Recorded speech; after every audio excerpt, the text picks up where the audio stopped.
Hello everybody and welcome back to another quick Dwarf Fortress tutorial. In this video we're going to be talking about zones, more specifically linking zones. So if you've watched a bunch of my previous tutorials, as well as some of the more advanced ones, you'll know about things like taverns, you'll know about things like guild halls, and you'll know about things like dining rooms and bedrooms and all of those other things that are made in the zone screen. Well, there's a button in the zone screen that I haven't been telling you about. That button is called the link button. Now let's show you how this works. So if you make a main zone, I call these kind of like hub zones, these zones can either be a hospital, a library, an inner tavern, a temple, or a guild hall. Once you've made one of these zones, you can then connect other zones to it. So for the sake of this video, let's make a inn and tavern. Now this is the Onion of Pillars, which is a inn tavern now. Let's show you where this can get interesting. We're going to make a dining hall right here. Now this dining hall has this little plus button down at the bottom. Of course, we could assign it to a noble, but it has this plus button. This plus button means I can scroll all the way down to any tavern of my choice and select this tavern. This now means that this tavern is linked to this dining hall. So if they're hanging out in the tavern, dancing and playing, they can then go to this dining hall and continue dancing and playing and listening to music while also eating a meal and getting a specific thought for sitting in a dining hall. A very useful feature of this program that I don't see enough people taking advantage of. Of course, once you've linked a zone to another zone in the same way, by doing this, you can then remove it by simply clicking on it again. So you can click on the plus button and then remove it. You can also confirm what zone it's connected to by clicking on the magnifying glass. It says that it is connected to the Onion of Pillars, even though it's a dining hall. Now let's move somewhere else in the fortress and I can show you some other examples of how this can be used. Let's say, for example, you have a library, right? Now, the library is connected to a library zone. Now, what if I want them to spend more time in this library zone? I want them to eat here as well as drinking here. I could, in theory, remove a portion of this library zone, let's say this tiny corner here, and then replace it with a dining hall. This dining hall can then be linked to the library using the linking function, as we just discussed. I just need to simply find the library in the list and then click on the House of Merchants. And now suddenly, this dining hall is linked to this. So anybody who's been spending time here can now go hang out in that room. Another example of where this can be used is this archery range. I'm training my dwarves to be Marks dwarves in this archery range. We have several different Marks dwarf squads that are connected to this archery range. Now, when they're not training, because they don't all train simultaneously, they tend to wander off to the tavern. So I've linked this archery range with the tavern so that they can now spend time in here and socialize while they're training. This actually leads to a lot of my dwarves spending a whole bunch of extra time in here, and it also seems to increase the speed at which they are training.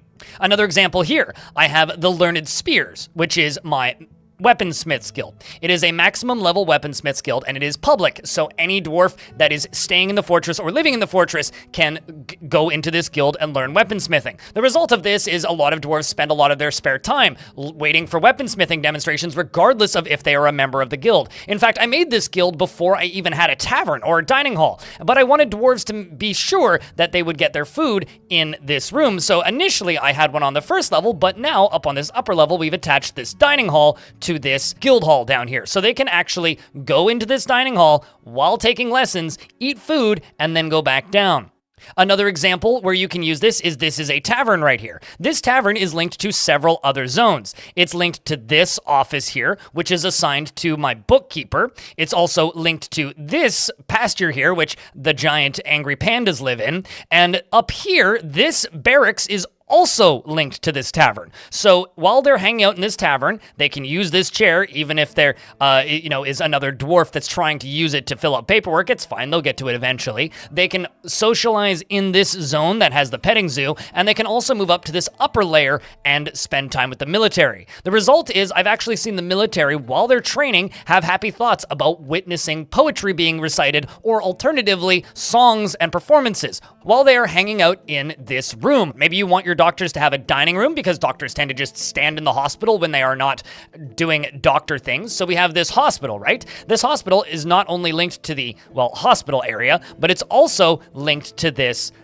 guild hall here. So they can go spend time in the doctor's guild hall when they're not in the hospital. And, I was going to show you that I could link my well water up to the hospital, but turns out that that didn't end up happening because it broke. Of course, something else that's worth noting is bedrooms can be attached to public zones as well. If you have a bunch of visitors that are permanent residents, you can attach a bedroom to, let's just say, a temple or a tavern. And then once it's been connected to the temple or tavern, then those dwarves who are staying in your fortress can use those beds. Of course, they could also use dormitories, but in my experience, they're generally happier if they get full bedrooms.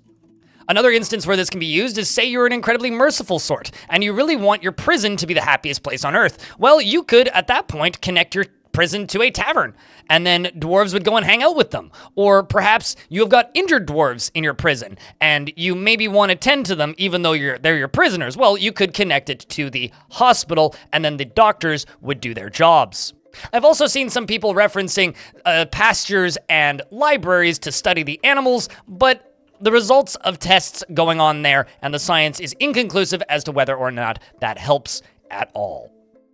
I just kind of wanted to make this video as a very quick kind of discussion of linking zones together. I see a lot of people talking about linking stockpiles together, but I never see people talking about linking zones together. It literally just takes the benefits of that main hub zone and adds it to the additional zone. So you could, in theory, have a barracks where they train outside because it's connected to a gather zone where they're gathering fruit. Maybe you want to put a fishing zone in your tavern so that they can fish while talking to other dwarves and socializing. Perhaps you want a sand collection zone that is connected to an archery range for some reason. You could do all of these things, and I think that they are something that is maybe worth noting. Perhaps you have a dormitory that's very high value, and you want to connect it to a dining hall.